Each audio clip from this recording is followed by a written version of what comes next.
Pen drive ಪ್ರಕರಣದಲ್ಲಿ ನಿಜವಾದ ಆರೋಪಿಗೆ ಶಿಕ್ಷೆ ವಿಧಿಸಿ ಅಂತ ಗೃಹ ಸಚಿವರು ಅಂದರೆ ತಮ್ಮನ್ನು ಆಗ್ರಹಿಸಿದ್ದಾರೆ ಸರ್. ಅಲ್ಲ, ನಾವು ಅದನ್ನೇ ಮಾಡ್ತಾ ಇದ್ದೀವಲ್ಲ.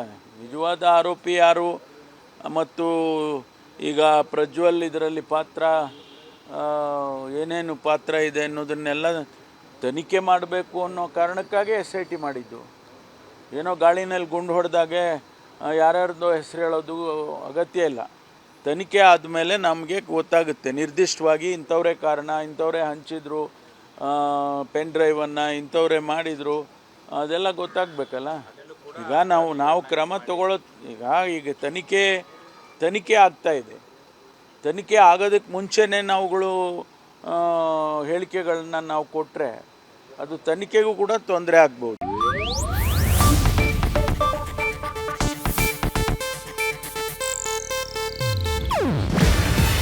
ಇದು ಏಷ್ಯಾನೆಟ್ ನ್ಯೂಸ್ ನೆಟ್ವರ್ಕ್ ಪ್ರಸ್ತುತಿ. ನೀವು ನೋಡ್ತಿದ್ದೀರಾ ಏಷ್ಯಾನೆಟ್ ಸುವರ್ಣ ನ್ಯೂಸ್.